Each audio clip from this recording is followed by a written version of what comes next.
يسعد أوقاتكم جميعا يا رب، إن شاء الله تكونوا بخير وبصحة وبعافية جميعا. الحقيقة نشر على مواقع التواصل الاجتماعي فيديو صادم بكل ما تحمل الكلمة من معنى. فيديو هو لطفل يتيم من مدينة حما.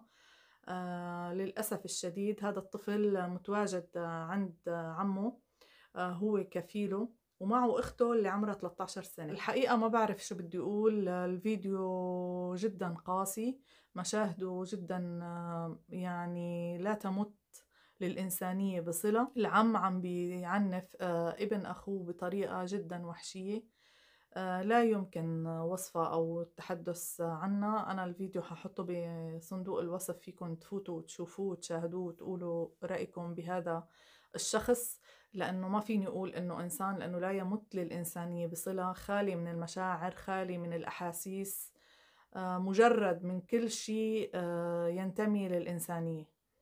عم بيعنفوا بطريقة جدا وحشية. الحقيقة الناس اللي تداولت الفيديو حكوا بالتعليقات إنه هذا الشخص هو كان من أحد أزلم النظام البائد، ملقب أبو أسد. للأسف الشديد حسب ما تداولوا على مواقع التواصل الاجتماعي إنه هو شخص بالفعل غير إنساني، غير رحماني. واللي اتضح انه للأسف الشديد مو أول مرة هي القصة كانت عم تحدث مع الطفل.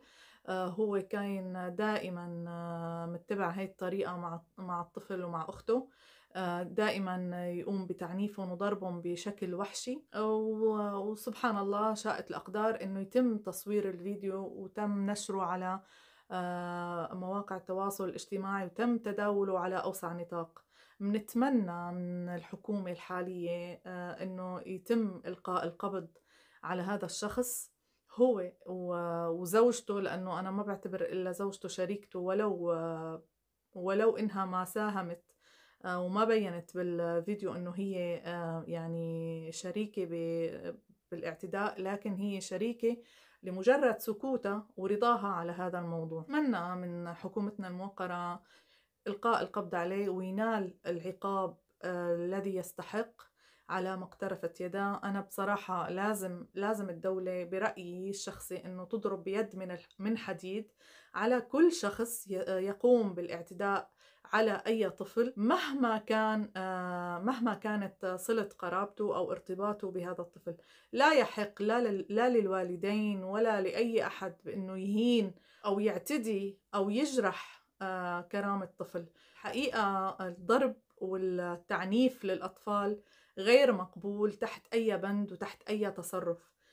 ما بقول أنا إلا هي تصرفات وحشية، ويستحيل إنسان يملك من المشاعر أو من الأحاسيس شيء يقوم بهاي الأفعال ضد أي طفل. بنسمح لحالنا إنه نمد إيدينا عليهم أو نجرح مشاعرهم أو نسبب لهم أذية تفضل معهم أو تسبب لهم عقدة لا سمح الله طول حياتهم. مهما كانت سلطة المسؤول عن الطفل لا يحق له بأن يعامل الطفل بهذه المعاملة، لا الأب ولا الأم ولا الأخ ولا العم ولا الخال ولا أيا يكن. أتمنى من الحكومة السورية الحالية إنها يتم منعه منعا باتا، لا بالمدارس ولا بالمنازل، يجب منعه.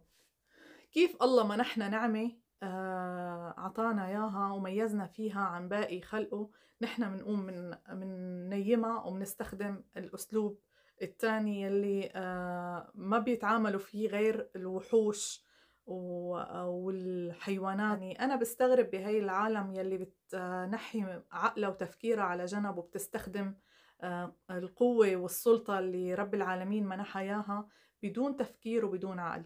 الضرب أنا ضده قولا واحدا، ولا يمكن تقبله تحت أي بند من البنود. بتمنى بالفعل إنه الحكومة تصدر قرارات حاسمة وجازمة وقوية وضاربة لمن يستخدم العنف الأسري، إن كان التعنيف المدرسي، إن كان أي تعنيف في العمل، أي نوع من أنواع التعنيف. بتمنى من الحكومة الحالية الموقرة إنه بالفعل تضرب بيد من حديد لأمثال هؤلاء. فيديو جدا محزن، جدا مؤثر.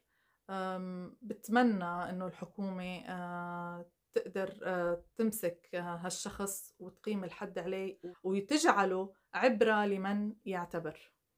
ابقوا بخير وبصحة وبعافية جميعا، وسلام.